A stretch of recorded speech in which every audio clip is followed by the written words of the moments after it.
बुलाइए मीटिंग, हम एक स्वर में बोलेंगे कि अगर बच्ची का बलात्कार करते हो तो इस देश में सजाए मौत होगी। स्वागत है आपका AR न्यूज इंडिया पर। मैं हूं आपके साथ आकिल रजा। देश भर में विरोध प्रदर्शन हो रहा है। ट्विटर पर हैशटैग ट्रेंड कर रहा है, माफी नहीं फांसी दो। मैं बात बिल्किस बानो से जुड़े मामले की कर रहा हूं, जिनके 11 दोषियों को उस वक्त रिहा कर दिया गया जिस वक्त प्रधानमंत्री मोदी लाल किले से महिला सशक्तिकरण और महिला सम्मान की बात कर रहे थे। 15 अगस्त के दिन 15 अगस्त को उन 11 दोषियों को रिहा कर दिया गया जिन्होंने बिल्किस बानो के साथ रेप और उनके परिवार के कुछ लोगों की हत्या की थी।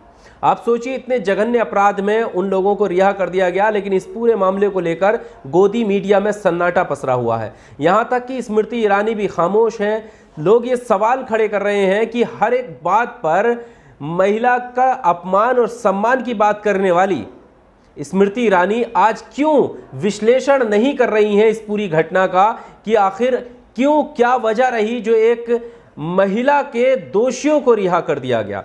क्या सिर्फ ये वजह है कि वो महिला जो है वो मुस्लिम है? स्मृति ईरानी आखिर खामोश क्यों है? सड़क पर क्यों इस घटना को लेकर नहीं उतरी हैं? कोई एक शब्द भी क्यों नहीं बोला है? क्या इस वजह से कि क्योंकि गुजरात के अंदर उनकी पार्टी की सरकार है? क्या अब बलात्कार जैसे जघन्य अपराध को भी सिलेक्टिव नजरिए से देखने की जरूरत है? आप सोचिए कि केंद्रीय मंत्री हैं और पूरा देश सड़कों पर है, तमाम जो जगह जगह पर विरोध प्रदर्शन हो रहे हैं, स्मृति ईरानी से सवाल तलब किए जा रहे हैं, लेकिन उसके बावजूद स्मृति ईरानी का कोई भी स्टेटमेंट इस पूरे मामले को लेकर नहीं आया है।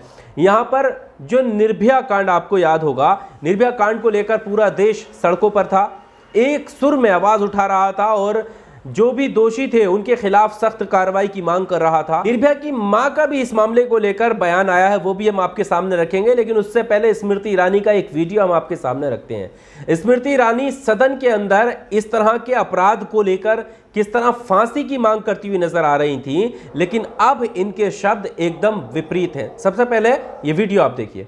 बुलाइए मीटिंग, हम एक स्वर में बोलेंगे कि अगर बच्ची का बलात्कार करते हो तो इस देश में सजाए मौत होगी। उस अमेंडमेंट की जरूरत है जो ये खौफ कम से कम, ये संदेश कम से कम दे पूरे देश को कि अगर एक 5 साल की बच्ची का बलात्कार होता है तो चुपचाप बैठकर ये हाउस तमाशा नहीं देखेगा। सर, अगर अगले 24 घंटे तक आप ऑल पार्टी मीटिंग नहीं बुलाते हैं तो फिर your stand that you aggrieved. आपने स्मृति ईरानी को सुना जिसमें सदन के अंदर वो कह रही हैं कि इनको फांसी होनी चाहिए, फांसी की वो मांग करती हुई नजर आ रही हैं। जो भी बलात्कार के आरोपी हैं उनके खिलाफ सख्त कार्रवाई की बात कर रही हैं, लेकिन आप सोचिए कि बलात्कार और हत्या के दोषियों को रिहा करने के बावजूद भी अब इनकी जुबान नहीं खुली है। वजह क्या है? क्या सिर्फ बिल्किस बानो मुस्लिम है? आप सोचिए कि बिल्किस ने कानूनी रूप से किस तरह से लड़ा होगा इन लोगों को जेल तक पहुंचाने के लिए, और अब जब उन्हें रिहा कर दिया गया तो उस महिला के दिल पर क्या बीत रही होगी, किस तरह का वो महिला महसूस कर रही होगी। और अब आप सोचिए कि प्रधानमंत्री का वो भाषण जिसमें वो महिला सशक्तिकरण और महिला सम्मान की बात करते हुए नजर आते हैं। आपके सामने हम निर्भया की मां का स्टेटमेंट रखते हैं कि उन्होंने इस पूरी घटना को लेकर क्या बोला है। देखिए, आप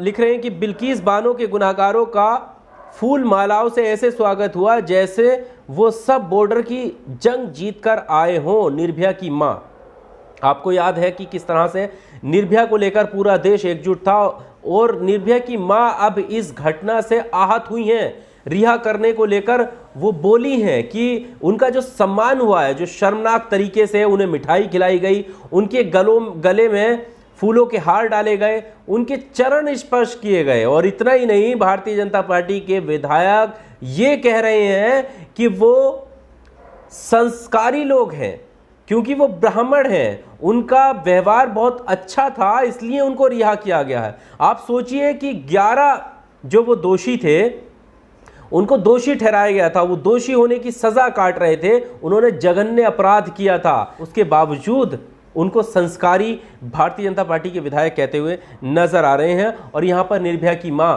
आप सोचिए कि कह रही है कि ऐसा लग रहा है कि मानो बॉर्डर से ये जंग जीत कर आ रहे हो, इसलिए इनका स्वागत किया जा रहा है। कांग्रेस की प्रवक्ता स्मृति ईरानी को लेकर सवाल खड़े कर रही हैं। उन्होंने लिखा है कि स्मृति ईरानी खून नहीं खोलता आपका, 11 बलात्कारियों को रिहा होते देख।